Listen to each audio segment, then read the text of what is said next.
നമസ്കാരം. ഞാൻ ഡോക്ടർ ബാലാജി നാരായണസ്വാമി രാമനാഥൻ. എൻ്റെ channel NANR school of wisdom.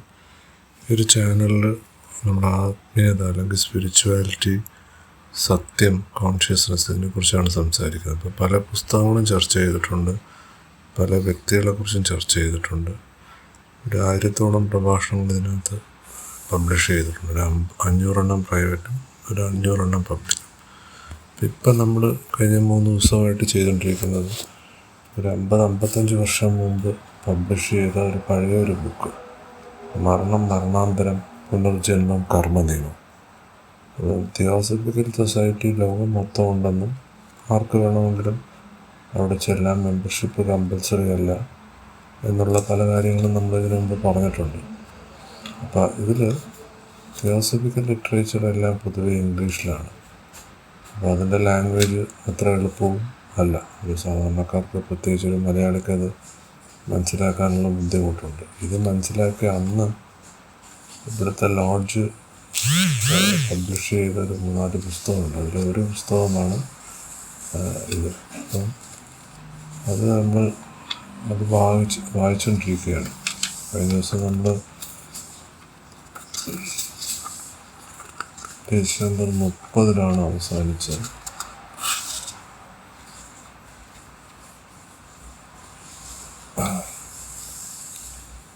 നിരന്തരം കുറ്റങ്ങളിൽ ഏർപ്പെടുന്ന ക്രിമിനൽ പുള്ളികളുടെ ദേഹികൾ പ്രായം കുറഞ്ഞവയാണെന്നും നാം കണ്ടു കഴിഞ്ഞുവല്ലോ.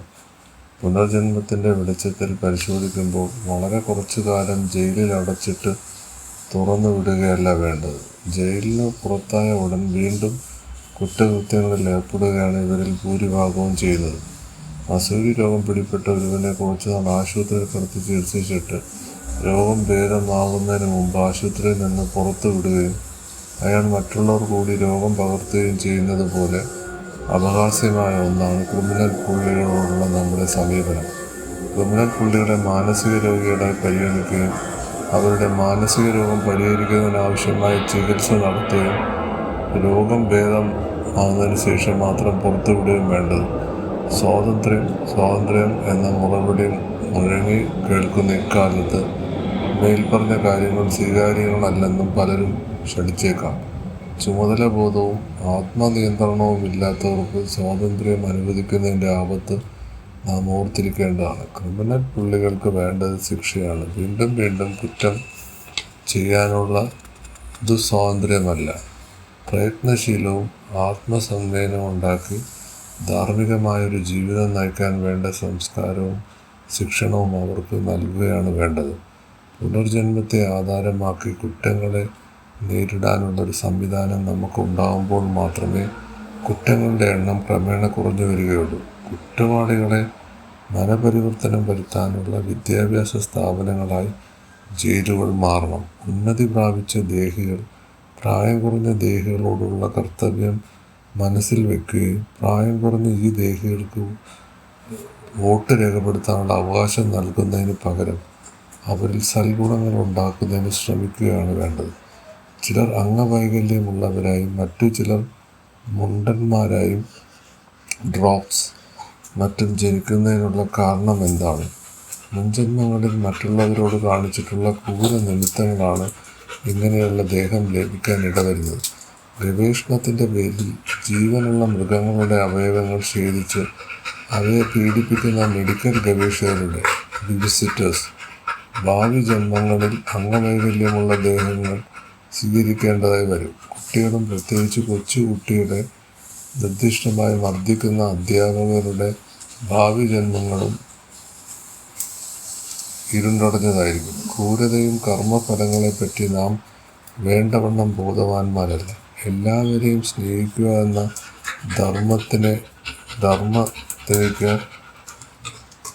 ധർമ്മതത്വത്തിന് എതിരാകിയാൽ ക്രൂരത ഹീനമായ കുറ്റങ്ങളിൽ ഒന്നാണ്. അത് പ്രതിരോധിക്കാൻ ശേഷിയില്ലാത്ത കൊച്ചുകുട്ടിയുടെ നേർക്കാകുമ്പോൾ ഏറ്റവും ഹീനമായ കുറ്റകൃത്യമായി തീരുന്നു.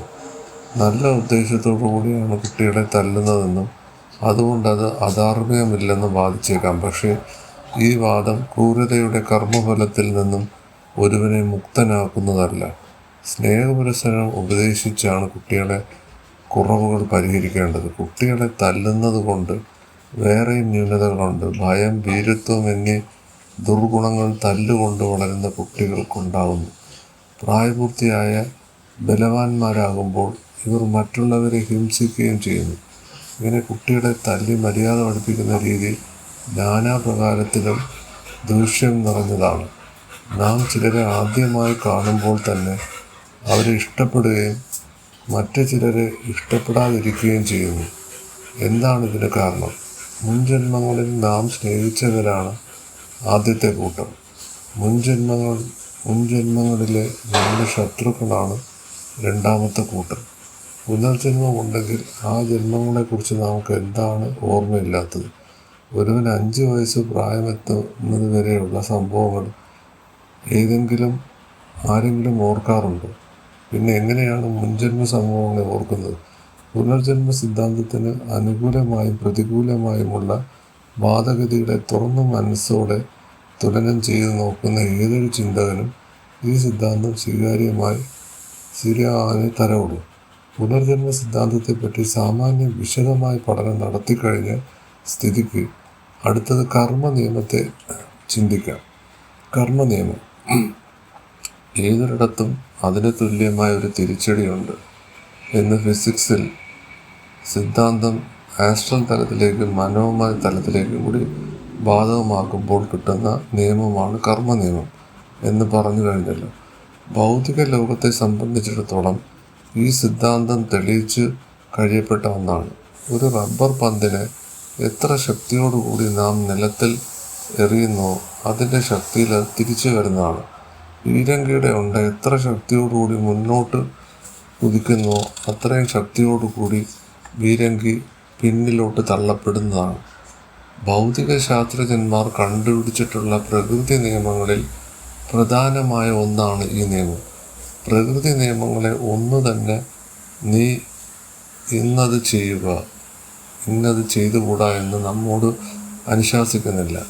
റബ്ബർ പന്തിനെ താഴോട്ടെറിഞ്ഞാൽ അത് നിലത്ത് തട്ടിയതിന് ശേഷം മുകളിലേക്ക് ഉയരും.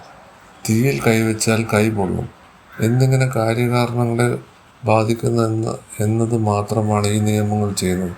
എന്നാൽ രാജാവോ നിയമസഭയോ ഉണ്ടാകുന്ന നിയമങ്ങൾ പ്രജകൾ എന്ത് ചെയ്യണമെന്ന് അനുശാസിക്കുന്നു. നിയമസഭയുണ്ടാക്കുന്ന നിയമങ്ങളെ രാജ്യത്തിലെ പൗരന്മാർ അനുസരിച്ചില്ലെങ്കിൽ അതിന് വിധിച്ചിട്ടുള്ള ശിക്ഷ ലഭിക്കുന്നതാണ്. ഈ ശിക്ഷ നിശ്ചയിച്ചിരിക്കുന്നത് നിയമമുണ്ടാക്കിയ നിയമസഭ തന്നെയാണ്. നിയമസഭകൾ മാറുമ്പോൾ ഏതെങ്കിലും ഒരു നിയമലംഘനത്തിന് നിശ്ചയിക്കുന്ന ശിക്ഷയ്ക്ക് മാറ്റം സംഭവിച്ചേക്കാം. എന്നാൽ പ്രകൃതി നിയമങ്ങളെ സംബന്ധിച്ചുള്ള ശിക്ഷകൾ ഇത്തരത്തിലുള്ളവയല്ല.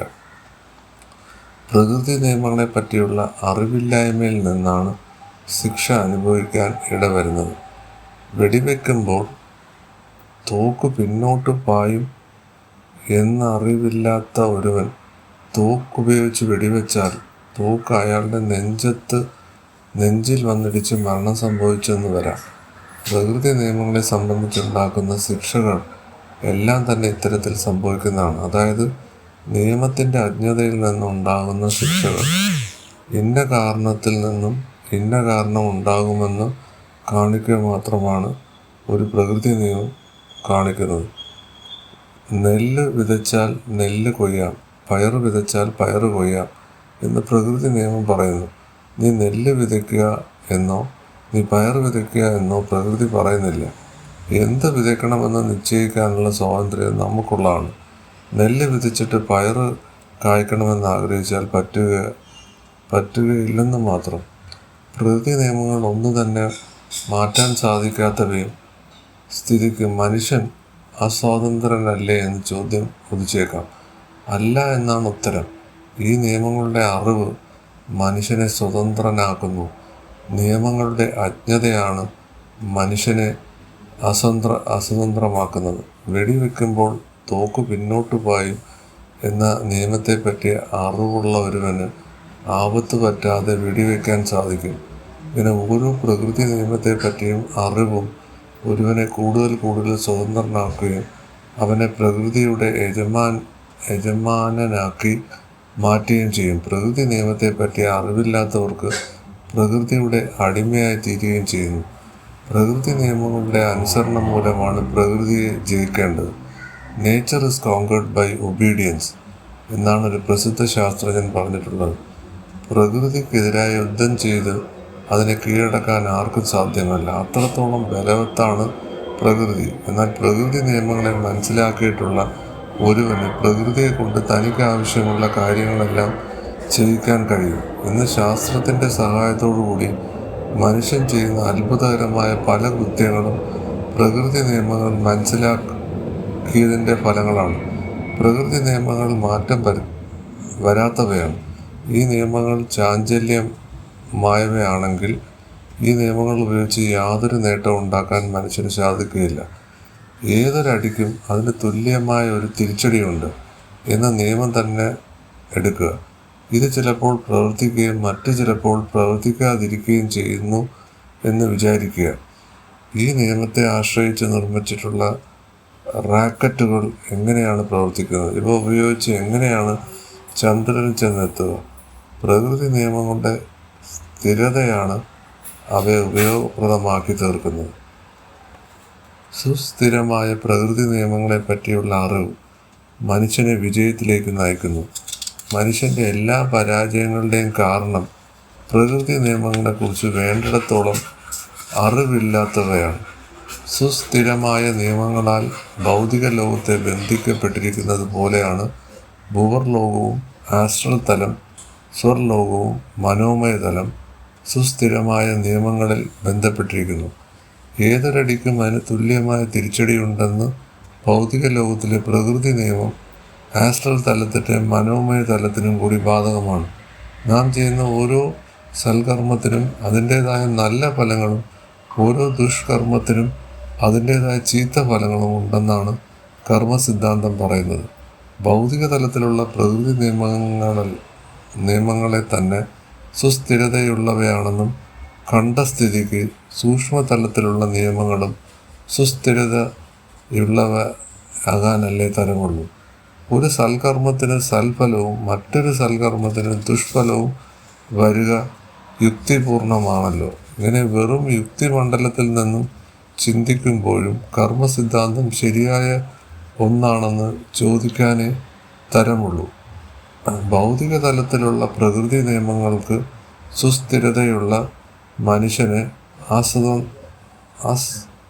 അസ്തന്ത്രനാക്കുകയല്ലേ ചെയ്യുന്നത് എന്ന ചോദ്യവും അതിൻ്റെ ഉത്തരവും നാം ചർച്ച ചെയ്തുവല്ലോ. അതേ ചോദ്യത്തിന് തന്നെ സൂക്ഷ്മതലങ്ങളിൽ പ്രവർത്തിക്കുന്ന കർമ്മ നിയമത്തെക്കുറിച്ച് ചോദിച്ചേക്കാം. ഈ ചോദ്യത്തിന് ഉത്തരം മുൻപ് പറഞ്ഞത് തന്നെയാണ്. കർമ്മ നിയമത്തിൻ്റെ സുസ്ഥിരത മനുഷ്യരെ യഥാർത്ഥത്തിൽ സ്വതന്ത്രനാക്കുകയാണ് ചെയ്യുന്നത്. പക്ഷേ കർമ്മതത്വം ശരിയാക്കി മനസ്സിലാക്കണമെന്ന് മാത്രം. ഏതൊരു പ്രകൃതി നിയമവും ശരിയായി മനസ്സിലാക്കുകയാണെങ്കിൽ മാത്രമേ ആ നിയമത്തിനെ മനുഷ്യൻ്റെ സുഖപ്രാപ്തിക്ക് വേണ്ടി വിനിയോഗിക്കാൻ കഴിയുള്ളൂ. കർമ്മ നിയമം ശരിയായി മനസ്സിലാക്കാൻ ശ്രമിക്കാം. ഈ നിയമത്തിന് 3 ഉപപിരിവുകളുണ്ട്.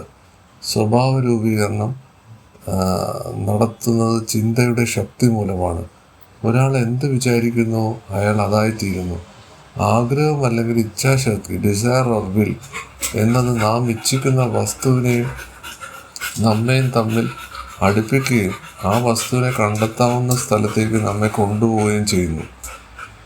മറ്റുള്ളവർക്ക് നാം നിമിത്തമുണ്ടാകുന്ന സുഖത്തിനും ദുഃഖത്തിനും അനുസരണമായി നമുക്ക് സുഖവും ദുഃഖവും വന്നു ചേരുന്നു. മേൽപ്പറഞ്ഞ 3 നിയമങ്ങളും നേരെ മനസ്സിലാക്കുകയും അതെങ്ങനെ പ്രാവർത്തികമാക്കാമെന്നും അറിയുകയും ചെയ്യാൻ ഒരുവന് ഈ നിയമങ്ങളെ അവൻ്റെ നന്മയ്ക്കായി ഉപയോഗിച്ച് അവൻ്റെ ഭാവി ശോഭനമാക്കി തീർക്കാൻ കഴിയും. ഈ നിയമങ്ങളെക്കുറിച്ച് അറിവില്ലാത്ത ഒരുവൻ ഈ നിയമങ്ങളുടെ ചുഴികളിൽപ്പെട്ട് അവൻ്റെ ജീവിതം ദുഃഖം നിറഞ്ഞതായി തീർക്കുന്നു. മേൽപ്പറഞ്ഞ 3 നിയമങ്ങളെയും നമുക്ക് സൂക്ഷ്മമായി പരിശോധിക്കാം. ചിന്ത സ്വഭാവത്തെ രൂപീകരിക്കുന്നു. Thought builds character. ഇക്കാര്യം എല്ലാ മതങ്ങളിലുമുള്ള വേദപുസ്തകങ്ങളിൽ സ്ക്രിപ്ചേഴ്സ് പ്രതിപാദിച്ചിട്ടുണ്ട്. ചിന്തയാണ് മനുഷ്യനെ സൃഷ്ടിച്ചത്. ഒരു മനുഷ്യൻ എന്ത് വിചാരിക്കുന്നുവോ അവൻ അതായിത്തീരുന്നു എന്ന് ചാണ്ടോക്യ ഉപനിഷത്തിൽ പറഞ്ഞിരിക്കുന്നു. ഈ നിയമം ശരിയാണോ എന്ന് ആർക്ക് വേണമെങ്കിലും പരിശോധിച്ച് നോക്കാം. നിങ്ങളിൽ ഒരുവൻ മുൻകോപിയാണെന്നും ഈ സ്വഭാവ ദൂഷ്യത്തിൽ നിന്നും മുക്തനാകാൻ ആഗ്രഹിക്കുന്നു എന്ന് വിചാരിക്കുക. ഈ ദൂഷ്യത്തിൻ്റെ വിപരീതമായ ക്ഷമ എന്ന ഗുണത്തെപ്പറ്റി ചിന്തിക്കുക എന്നതാണ് ഇതിനുള്ള മാർഗം. ദിവസവും രാവിലെ 10-15 മിനിറ്റ് ഇതിനായി നീക്കിവെക്കുക. ഈ സമയം അത്രയും ക്ഷമ എന്ന ഗുണത്തെപ്പറ്റി ചിന്തിക്കുക. നിങ്ങളുടെ കോപം ഉണർത്തിവിടാറുള്ള ഏതെങ്കിലും ഒരു വ്യക്തി നിങ്ങളുടെ അടുക്കൽ വന്ന് സങ്കല്പിക്കുകയും അയാളിൽ അനാവശ്യമായ പെരുമാറ്റം ഉണ്ടായിട്ടും നിങ്ങൾ ക്ഷമാപൂർവ്വം പെരുമാറി എന്ന് സങ്കല്പിക്കുക. ഇത്തരത്തിലുള്ള അഭ്യാസം പല ദിവസങ്ങളിൽ ആവർത്തിക്കുമ്പോൾ നിങ്ങളുടെ മുൻകോപം ക്രമേണ കുറഞ്ഞു വരുന്നതായി അനുഭവപ്പെടും. ഈ അഭ്യാസം ആവശ്യമുള്ളിടത്തോളം നീട്ടിയാൽ മുൻകോപം എന്ന ദുർഗുണത്തിൽ നിന്നും പൂർണ്ണമായി മുക്തനാകാൻ നിങ്ങൾക്ക് സാധിക്കുന്നതാണ്. ഇങ്ങനെ മറ്റ് ദുർഗുണങ്ങളെയും ഓരോന്നോരോന്നായി തുടച്ചു മാറ്റി പൂർണ്ണമായ സൽസ്വഭാവമായ ഒരുവനായിത്തീരും. ചിന്തയുടെ ശക്തി കൊണ്ട് സ്വഭാവം രൂപീകരിക്കാമെന്ന് നിങ്ങൾക്ക് പൂർണ്ണമായും ബോധ്യപ്പെടുകയും ചെയ്യും. ഒരുവൻ്റെ ഇച്ഛാശക്തി താൻ ഇച്ഛിക്കുന്ന വസ്തുവിനോട് തന്നോട് അടുപ്പിക്കുന്നു. നാം ആഗ്രഹിക്കുന്ന ഒരു വസ്തു ക്രമേണ നമുക്ക് വന്നു ചേരുന്നു. ധനം സമ്പാദിക്കുന്നതിന് ശക്തിയായ ആഗ്രഹമുള്ള ഒരുവൻ അതിനുവേണ്ടി തീവ്രമായി പ്രയത്നിക്കുകയും ക്രമേണ ധനവാനായി തീരുകയും ചെയ്യുന്നതായി കാണാം. ഏതെങ്കിലും ഒരു രാജ്യം സന്ദർശിക്കണമെന്ന് ശക്തിയായി ആഗ്രഹിക്കുന്ന ഒരുവന് ആ രാജ്യം സന്ദർശിക്കുന്നതിനുള്ളൊരു സന്ദർഭം വന്നു ചേരുന്നതാണ്. നാം ആഗ്രഹിക്കുന്ന വസ്തു നമ്മുടേതായി തീരുന്ന എന്ന നിയമം നമുക്കൊരു മുന്നറിയിപ്പ് കൂടി നൽകുന്നു.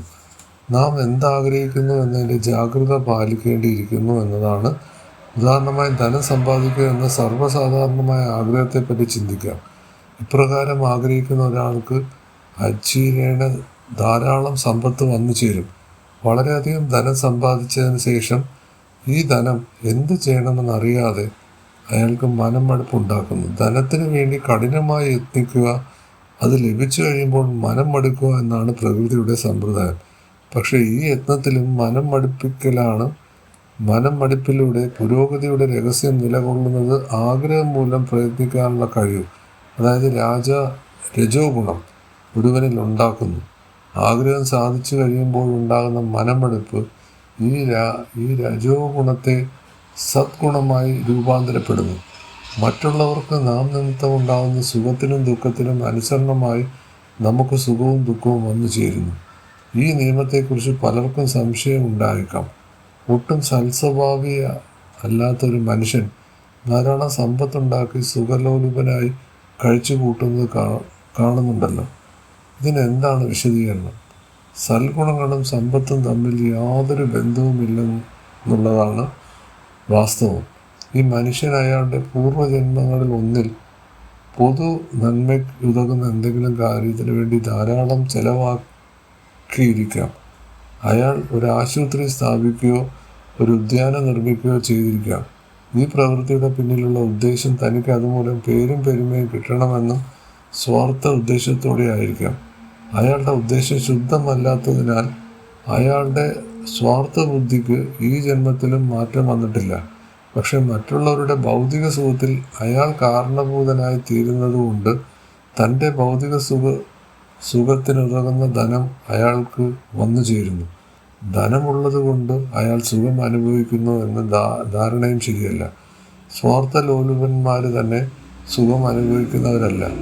ധനത്തിൻ്റെ നടുവിൽ ഇരുന്നു കൊണ്ട് അവർ മനോദുഃഖം അനുഭവിക്കുകയും ചെയ്യുന്നു. കർമ്മനിയമം സംബന്ധിച്ച് മുകളിൽ ചർച്ച ചെയ്യുന്ന 3 നിയമങ്ങളും മനസ്സിലാക്കി പ്രവർത്തിച്ചാൽ നമുക്ക് നമ്മുടെ ഭാവി ശോഭനമായി തീർക്കാം. ചിന്ത കൊണ്ട് സ്വഭാവം രൂപീകരിക്കാം. ആഗ്രഹം മൂലം നാം ആഗ്രഹിക്കുന്ന വസ്തുക്കളെ നേടുന്നതിനുള്ള സന്ദർഭം ലഭിക്കും. അന്യർക്ക് നാം ഭൗതികമായും വികാരപരമായും മാനസികമായും ഉണ്ടാകുന്ന സുഖത്തിനനുസരിച്ച് നമുക്ക് ഭൗതികമായും വികാരപരമായും മാനസികമായുമുള്ള സുഖാനുഭവം ലഭ്യമാകുന്നതാണ്. നിയമങ്ങളും അത് പ്രായോഗിക ജീവിതത്തിൽ എങ്ങനെ പ്രയോഗിക്കാം എന്നുള്ളതും ഏതാണ്ട് മനസ്സിലായിരിക്കുമല്ലോ. ഈ ചർച്ച അല്പം കൂടി ഗഹനമായി മുന്നോട്ട് കൊണ്ടുപോവുകയും ഇത് സംബന്ധിച്ച് മനസ്സിലാകുന്ന ചില സംശയങ്ങളിലേക്ക് കടക്കുകയും കടക്കുകയും ചെയ്യാം. ഈ നിയമങ്ങളെ സംബന്ധിച്ച അല്പജ്ഞാനം അപകടകരമാണ്. ധൈര്യമായി നേരിടേണ്ട ചില പ്രയാസങ്ങൾ വരുമ്പോൾ അപ്രകാരം നേരിടാതെ ഇത് എൻ്റെ കർമ്മമാണെന്ന് വ്യാകുലപ്പെടുന്നത് കൊണ്ട് അലസമായിരിക്കാനുള്ള ഒരു മനസ്ഥിതി അല്പജ്ഞാനം മൂലം ഉണ്ടാകാറുണ്ട്. ഇന്ത്യക്കാരായ നമ്മെ സംബന്ധിച്ച് ഇത് പ്രത്യേകിച്ചും പ്രസ്താവ്യമാണ്. കർമ്മ നിയമങ്ങളെക്കുറിച്ച് വേണ്ടിടത്തോളം അറിവില്ലാത്തതാണ് ഇപ്രകാരമുള്ള മനസ്ഥിതി ഉളവാകാൻ കാരണം. ഭൂതകാലത്തെ കർമ്മഫലം തന്നെയാണ് പ്രയാസത്തെ വിളിച്ചു വരുത്തുന്നതിന് എന്നുള്ളതിന് സംശയമില്ല. പക്ഷേ വർത്തമാനകാലത്തെ കർമ്മം കൊണ്ടും പ്രയാസം അഭിമുഖീകരിച്ച് അതിനെ നിർമ്മാർജ്ജനം ചെയ്യാനാണ് ശ്രമിക്കേണ്ടത്. പ്രയാസം പൂർണ്ണമായും തരണം ചെയ്യാൻ സാധിച്ചില്ലെങ്കിലും അതിനെ ലഘൂകരിക്കാനെങ്കിലും വർത്തമാനകാലത്തെ കർമ്മം കൊണ്ട് സാധിക്കും. ഒരുവൻ ഭൂതകാലത്തിൽ പൂർവജന്മങ്ങൾ ഉൾപ്പെടെ ചെയ്തിട്ടുള്ള കർമ്മങ്ങളുടെ സമ്മർദ്ദത്തെ ആകുന്നു അയാളുടെ വിധി എന്ന് നാം സാധാരണ പറയാറുള്ളത്. വിധിയാണോ പ്രയത്നമാണോ ശക്തിയേറിയതെന്ന് യുധിഷ്ഠിരൻ ഭീഷ്മരോട് ചോദിക്കുന്നു. ദീർഘമായ ഒരു ചർച്ചയ്ക്ക് ശേഷം പ്രയത്നമാണ് വിധിയേക്കാൾ ശക്തമായതെന്നാണ് ഭീഷ്മർ സ്ഥാപിച്ചത്. അനേകം മുൻജന്മങ്ങളിൽ ചെയ്യുന്ന കർമ്മങ്ങളിൽ സമ്മർദ്ദം ഒരാൾക്ക് നേരിടേണ്ടതായിട്ടുള്ളപ്പോൾ പ്രയത്നമാണ് കൂടുതൽ ശക്തമെന്ന് എങ്ങനെ പറയാൻ സാധിക്കും? ഇക്കാര്യം കുറെ കൂടി സൂക്ഷ്മമായി പരിശോധിച്ച് നോക്കാം. നമ്മിൽ ഒരാൾക്ക് ഒരു ദിവസത്തെ പ്രവൃത്തികൾ ഉറങ്ങുന്നതിന് മുൻപ് ഒന്ന് പരിശോധിച്ച് നോക്കുക എന്ന് വിചാരിക്കുക. വിചാരങ്ങളെ സംബന്ധിച്ചാണെങ്കിൽ ചിലത് സത് വിചാരങ്ങളും മറ്റു ചിലത് ദുർവിചാരങ്ങളും ശേഷിച്ചവ രണ്ടുമല്ലാത്തവയും ആയിരിക്കും. സത് വിചാരങ്ങളുടെ സൽ ഫലങ്ങളെ സമ്പാദ്യമെന്നും ദുർവിചാരങ്ങളെ ചീത്ത ഫലങ്ങളെ കടമെന്നും സങ്കല്പിക്കുക.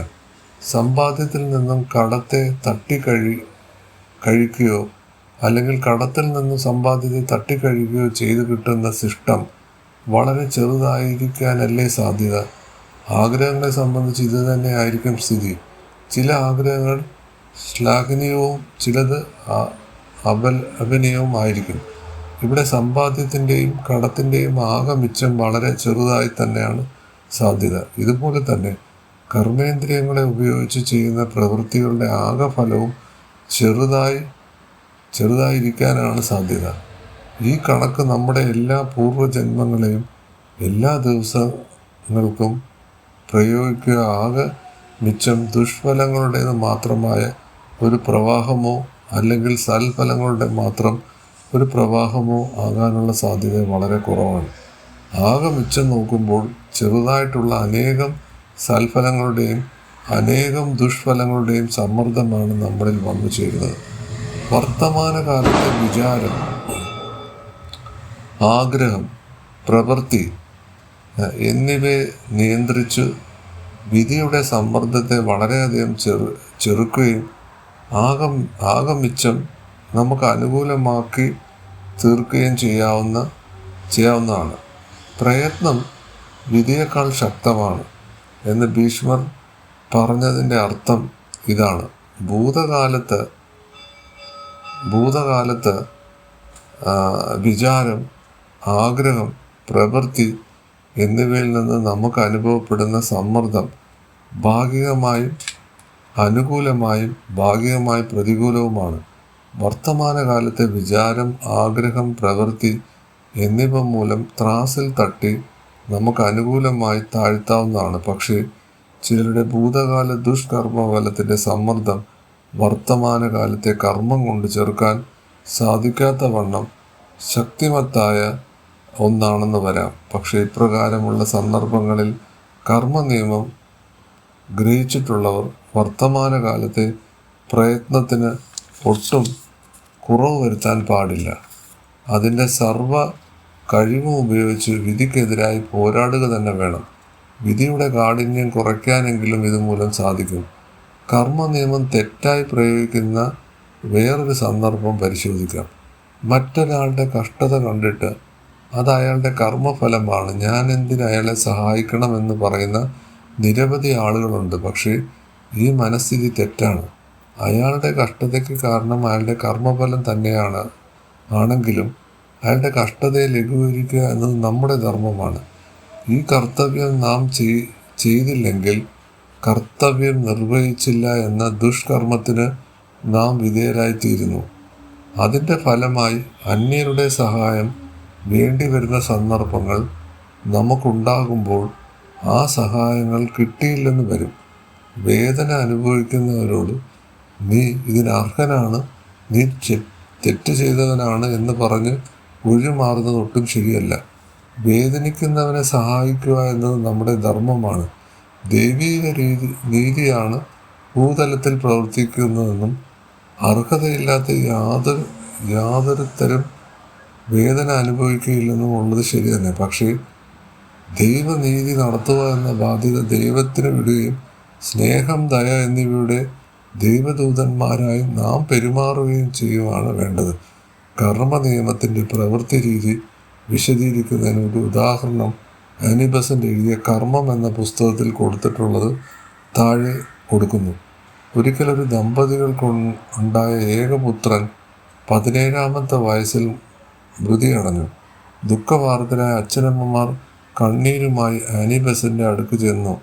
അവർക്ക് ഈ ദുരിതമുണ്ടായതിനുള്ള കാരണം അന്വേഷിച്ചു. ആനി ബസന്റ് അവരുടെ പൂർവ്വജന്മങ്ങളെ പരിശോധിച്ച് താഴെ പറയുന്ന വസ്തുക്കൾ കണ്ടുപിടിച്ചു. ഇവരുടെ മുൻജന്മങ്ങളിൽ ഒന്നിൽ ഇവർ ഭാര്യ ഭർത്താക്കന്മാരായിരുന്നു. അവർക്ക് 3-4 സന്താനങ്ങളുണ്ടായിരുന്നു. മാതാപിതാക്കളെ നഷ്ടപ്പെട്ട അവരുടെ അടുത്ത ബന്ധുവായൊരു ശിശുവിനെ സംരക്ഷിക്കേണ്ട ബാധ്യത ഇവരിൽ വന്നു ചേർന്നു. എന്നാൽ ഈ ശിശുവിനോട് തീരെ നിർദ്ദയമായാണ് ഇവർ പെരുമാറിയത്. വീട്ടുജോലികൾ മുഴുവനും അവനെ കൊണ്ട് ചെയ്യിക്കുകയും അവനെ അർദ്ധപട്ടിണിയിലിടുകയും ചെയ്തു. സ്നേഹശീലരായ ആ ബാലൻ 17-ാമത്തെ വയസ്സിൽ ഹൃദയവിധം മൂലം മരണമടഞ്ഞു. ഈ ബാലനാണ് അവരുടെ ഇപ്പോഴത്തെ ജന്മത്തിൽ ഏകപുത്രനായി വന്നു ജനിക്കുകയും മരണം മൂലം അവർക്ക് ഹൃദയവിധ വരുത്തി വയ്ക്കുകയും ചെയ്തത്. കർമ്മത്തിൻ്റെ ശക്തി എന്തുമാത്രം സങ്കീർണമാണെന്ന് നോക്കുക. കർമ്മ നിയമം ശരിയായി മനസ്സിലാക്കിയാൽ നാം ഒന്നിനെപ്പറ്റിയും പരാതിപ്പെട്ടിട്ട് കാര്യമില്ലെന്നും ബോധ്യമാകുന്നു. നമ്മുടെ സുഖത്തിനും ദുഃഖത്തിനും എല്ലാം നാം തന്നെ കാരണക്കാർ.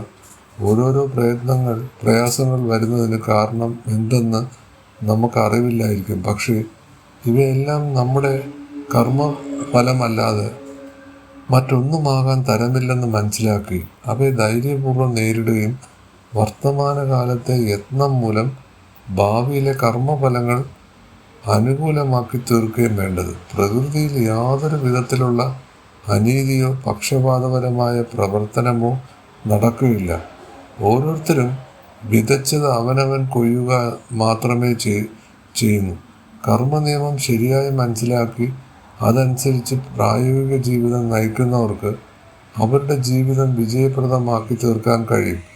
ഇന്ത്യയിൽ ഈ അടുത്ത കാലം വരെ ഭൂരിപക്ഷം പേരും കർമ്മ നിയമത്തിൽ വിശ്വസിച്ച് ജീവിതത്തെ നിയന്ത്രിച്ചിരുന്നു. എന്നാൽ ഇന്നത്തെ യുവാക്കളിൽ ഗണ്യമായ ഒരു സംഖ്യ ഈ നിയമത്തെ അന്ധവിശ്വാസമെന്ന് പറഞ്ഞ് പുച്ഛിച്ച് തള്ളുകയും ചെയ്യുന്നു.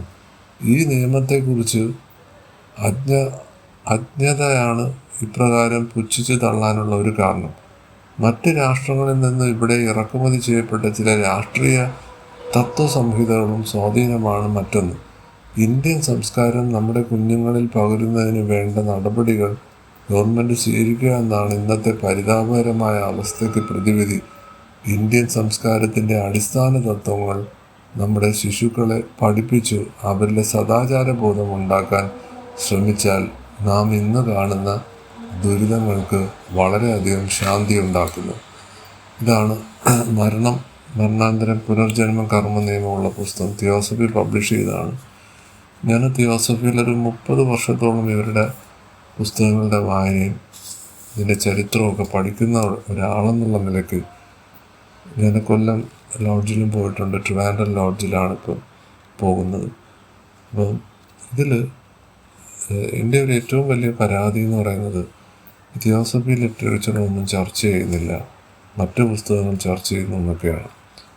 അങ്ങനെ ഒരിക്കൽ എല്ലാ വർഷവും ഇൻ്റർനാഷണൽ കോൺഫറൻസ് ഉണ്ട് ചെന്നൈയിൽ വെച്ച്. പിന്നെ ഞാൻ അവിടെ ചെല്ലുകയും അവിടെ ഇതിൻ്റെ ഇന്ത്യൻ സെക്ഷനിലെ ആൾക്കാരുമായിട്ടൊക്കെ ചർച്ച ചെയ്ത് ഇതിനെന്ത് പ്രതിവിധിയാണെന്നൊക്കെ സംസാരിച്ചു. ഒന്നും കിട്ടിയില്ല. അപ്പോൾ ഇൻ്റർനാഷണൽ പ്രസിഡന്റ് ടിം ബോയുമായിട്ട് ഞാൻ നേരിട്ട് സംസാരിച്ചു. അപ്പോൾ ഞാൻ പറഞ്ഞ ഇന്ന ലോഡ്ജിലാണ്, ഇങ്ങനെ ഒരു പ്രശ്നമുണ്ട്, അവിടെ നിന്നും ക്ലാസ്സുകളൊന്നും നടക്കുന്നില്ല, തിയോസഫി ലിറ്ററേച്ചറൊന്നും ഡിസ്കസ് ചെയ്യുന്നില്ല. പ്രസിഡന്റ് എൻ്റെ അടുത്ത് പറഞ്ഞൊരു കാര്യമുണ്ട്. ലോകം മൊത്തം internationally this is happening. Never complaint about anything. If you want you learn and teach. എന്ത് ഗംഭീരമാണ് എന്ന് പറഞ്ഞാൽ, ഈ പ്രസ്ഥാനത്തിൽ നടക്കുന്നതിനെക്കുറിച്ച് തിരുത്താനൊന്നും പറഞ്ഞില്ല. നിങ്ങൾക്ക് വേണമെങ്കിൽ ആരെക്കുറിച്ചും പരാതി പറയരുത്, നിങ്ങൾ വേണമെങ്കിൽ പഠിപ്പിക്കൂ. അതന്ന് 15 വർഷം മുമ്പ് പറഞ്ഞാണ്. ഞാൻ ഓരോ ട്രിപ്പും തിയോസഫി ചെല്ലും. അവിടെ ചെന്ന് അവിടുത്തെ ആൾക്കാരുമായിട്ട് എന്തെങ്കിലും പറയും, പിന്നെ കുറേ ദിവസം പോവാതിരിക്കും. അപ്പം ഇതിൽ ഈ കർമ്മസിദ്ധാന്തത്തിൽ പറയുന്ന കണക്ക് ഇതെല്ലാം മുൻജന്മമായിട്ട് കണക്റ്റഡാണ്. നമ്മൾ ദൈവദൂതന്മാരാണെങ്കിൽ നമ്മൾ ദൈവത്തിൻ്റെ സന്ദേശം പകരാൻ നമ്മൾക്ക് സാധിച്ചാൽ അത് തന്നെയാണ് ഏറ്റവും വലിയ കാര്യം. പിന്നെ എല്ലാവർക്കും ഈ അറിവ് കിട്ടണം, എല്ലാവരും ഈ അറിവ് പറയണം എന്ന് നമ്മൾ വിചാരിക്കുന്നതും ശരിയല്ല എന്നുള്ളത് ഈ ലോ ഓഫ് കർമ്മയിൽ പറയുന്നുണ്ട്. വളരെ ക്ലാരിറ്റി ഉള്ള ഒരു സംഭവമാണ്. മരണം എന്താണ്, മരിച്ചതിന് ശേഷം നമ്മൾ എവിടെ നിൽക്കും, നമ്മൾ തിരിച്ച് ഈ ശരീരത്തിൽ വരുമോ എന്നീ പുസ്തകത്തിൽ പച്ച മലയാളത്തിൽ എന്ന് പറഞ്ഞാൽ ഇനി ഇതിൽ പരം പറയാനില്ല. ഇപ്പം മലയാളം സംസാരിക്കുന്ന ആൾക്കാർക്കും തിയോസഫി പഠിക്കണമെന്നുള്ളവർക്ക് ഈ പുസ്തകം മാത്രം മതി. 7 മാനുവൽസ് ഉണ്ട്. ആ 7 മാനുവൽസിലാണ് ഈ ലൈഫ് ആഫ്റ്റർ ഡെത്ത്, കർമ്മ, ആസ്ട്രൽ പ്ലെയിനൊക്കെ ഉള്ളത്. അത് കംപ്ലീറ്റ് ഇവർ അതിനെ പിഴിഞ്ഞ് അതിൻ്റെ എസൻസ് എടുത്ത് ഈ പുസ്തകത്തിൽ വെച്ചിട്ടുണ്ട്. ഇത് ശരിക്കും പറഞ്ഞാൽ തിയോസഫിയുടെ ഒരു ട്രഷറാണ് ഈ പുസ്തകം. ഇത് എത്ര ലോഡ്ജുകാർക്ക് അറിയാം. ഇനി ഇത് റീപ്രിൻ്റ് ഒന്നും വരത്തില്ല. അതുകൊണ്ട് ഞാനിത് 4 സീരീസായിട്ട് യൂട്യൂബ് ചാനലിലിട്ടുണ്ട്. വീഡിയോസിൽ ചെല്ലുക, അവിടെ ഇത് കാണാം. 1, 2, 3, 4 ഇട്ടിട്ടുണ്ട്. ഇത് ആത്മീയതയിൽ കടക്കണമെന്ന് താല്പര്യമുള്ളവർ ഈ സിദ്ധാന്തങ്ങൾ തിയറി മനസ്സിലാക്കുകയും ജീവിതത്തിൽ നടപ്പിലാക്കുകയും ചെയ്യാതെ ഒരു ഇഞ്ച് മുമ്പോട്ട് പോകാൻ പറ്റത്തില്ല. പിന്നെ ആൽക്കമിസ്റ്റ് എന്ന് പറയുന്ന ബുക്കും, സീക്രട്ട് എന്ന് പറയുന്ന ബുക്കും, അല്ലെങ്കിൽ power of sub conscious mind എന്ന് പറയുന്ന ബുക്കും, അല്ലെങ്കിൽ പവർ ഓഫ് നൗ എന്ന് പറയുന്ന ബുക്കും, കോൺവെർസേഷൻ വിത്ത് ഗോഡ് എന്ന് പറയുന്ന ബുക്കും, ഇതൊക്കെയാണ് ലോകത്തെ ഏറ്റവും വലിയ ആദ്യത്തെ 5 ബുക്കുകൾ. ഓട്ടോബയോഗ്രഫി, യോഗി, ഇതൊക്കെ തന്നെ ഉള്ളൂ പുസ്തകങ്ങൾ, പുതിയ പുസ്തകങ്ങൾ. ഇതിൽ പറയുന്നത്, ഇതിലൊന്നും ഈ കൊച്ചു പുസ്തകത്തിൽ പറയുന്നതിൻ്റെ 100-1 അംശം പോലും ആ പുസ്തകത്തിലില്ല. അതൊരു കഥാരൂപത്തിൽ പറയുകയാണ്. ഞാനിങ്ങനെ പോയി, ഞാൻ ഹിമാലയത്തിൽ പോയി, ഞാൻ ബാബാജിയെ കണ്ടു, തിരിച്ചു വന്നു. അത് നമ്മളൊരു സിനിമ കാണുന്നത് പോലെയാണ്. പക്ഷേ അതിൻ്റെ ഇൻസൈഡ് എന്താണ് എന്ന് തിയോസഫി എക്സ്പ്ലെയിൻ ചെയ്തിട്ടുണ്ട്. ഇത് ഞാൻ പല സംഘടനകളിലും പോയിട്ടുണ്ട്, ഞാൻ പല പുസ്തകങ്ങളും വായിച്ചിട്ടുണ്ട്, എൻ്റെ കയ്യിലുണ്ട്. തിയോസഫി എന്തുകൊണ്ടാണ് ആൾക്കാർ തിയോസഫിയിൽ വരുന്നതെന്ന് പറഞ്ഞാൽ ഈ ഒരു ഹിഡൻ സൈഡ് ഇവിടെ മാത്രമേ തുറന്നു പറയുന്നുള്ളൂ. അത് ഇതിൻ്റെ ഹിസ്റ്ററി നമ്മൾ എടുത്ത് നോക്കിക്കഴിഞ്ഞാൽ ആര്യ സമാജും ഇവരും കൂടെ ഒരുമിച്ച് തുടങ്ങാനിരുന്നതാണ്. ആര്യ സമാജും ഇവരും തമ്മിലുള്ളൊരു അഭിപ്രായ വ്യത്യാസം പറയാൻ കാരണം ഈസോട്ടിക് സയൻസ്, ഗുപ്തവിദ്യ പഠിപ്പിക്കാൻ പാടില്ലെന്ന് അവർ പറഞ്ഞു. പക്ഷേ തിയോസഫി അത് പഠിപ്പിക്കണമെന്ന് പറഞ്ഞു. അങ്ങനെയാണ് തിയോസഫി സെപ്പറേറ്റ് ആവുന്നത്. അപ്പോൾ ഈ ഗുപ്തവിദ്യയുടെ ഒരു കേന്ദ്രമാണ്. അതൊരു സീക്രട്ട് സ്കൂളാണ്. ഒരു സാധാരണ സ്കൂളിനെ അപ്രോച്ച് ചെയ്യുന്നത് പോലെ തിയോസഫി അപ്രോച്ച് ചെയ്താൽ അവിടെ നിന്ന് ശരിക്കും അടി കിട്ടും. അടി എന്ന് പറഞ്ഞാൽ ഈ കർമ്മസിദ്ധാന്തം അനുസരിച്ച് നമ്മൾ പവർഫുള്ളായിട്ടുള്ളൊരു സ്ഥലത്ത് ചെന്നിട്ട് നമ്മൾ എന്തെങ്കിലും ചെയ്താൽ എന്താ, അവിടുത്തെ എനർജി നമ്മളെ അടിക്കും. അത് ഈ തിയോസഫി വന്ന് വിളച്ചിലെടുത്തിട്ടുള്ളവരുടെ ചരിത്രമെല്ലാം നമ്മൾ നോക്കുമ്പോൾ നമുക്ക് മനസ്സിലാവും. ഇവരോടൊന്നും പറഞ്ഞാൽ ഇവർക്കിത് മനസ്സിലാവത്തില്ല. ഇവർ തിയറി വേറെയും ഞങ്ങൾ ചെയ്യുന്നത് ശരിയാണ്, എല്ലാ കാലത്തും യുദ്ധം ചെയ്യണം എന്നാണ് തിയോസഫി മെമ്പേഴ്സ് പറയുന്നത്. എല്ലാവരും നല്ല, ഇതിൽ വന്നവരും ഇതിൽ നിന്നും പുറത്തു പോയവരും, അല്ലെങ്കിൽ ഇത് every action as an equal and opposite reaction. വളരെ സിമ്പിളല്ലേ. ഞാൻ ഒരാളെ എതിർത്താൽ 10 ഇരട്ടി എതിർപ്പ് എനിക്കുണ്ടാവും. അതല്ലേ പറയുന്നത്, ഒരു ചേട് തടിച്ചാൽ മറു ചേട് കാണിക്കൂ, ശത്രുവിനെ സ്നേഹിക്കൂ. ഇതാണ് മെസ്സേജ്, അൺകണ്ടീഷണൽ ലവ്. ഇത് ചെയ്യാൻ പറ്റാത്തവർക്ക് ഇവിടെ പ്രവേശനം ഇല്ല എന്നുള്ളതല്ല, ഇവിടെ പ്രവേശിച്ചാൽ അവർ പുറന്തള്ളപ്പെടും. മാനസികമായിട്ട് ഇവർക്ക് അടുപ്പം വരത്തില്ല. എനിക്ക് സ്ട്രോങ് ആയിട്ട് പറയാൻ പറ്റും, ഞാൻ ഒരു തിയോസഫിസ്റ്റാണ്. ഇന്ന് കേരളത്തിൽ അല്ലെങ്കിൽ മലയാളം സംസാരിക്കുന്നവരിൽ എത്ര പേർക്ക് ഇത് പറയാൻ പറ്റുമെന്ന് ചോദിച്ചാൽ ഞാൻ ആരെയും കണ്ടില്ല, ഒരാളെയും കണ്ടില്ല ഇതുവരെ. ഇനി കാണാമെന്ന് ഞാൻ പ്രതീക്ഷിക്കുന്നു. യാത്ര തുടരും. സബ്സ്ക്രൈബ് ചെയ്യാത്തവരിത് സബ്സ്ക്രൈബ് ചെയ്യുക. ആർക്കെങ്കിലും പ്രയോജനം ഉണ്ടെന്ന് തോന്നിയാൽ അവർക്കിത് ഷെയർ ചെയ്യും. Thank you.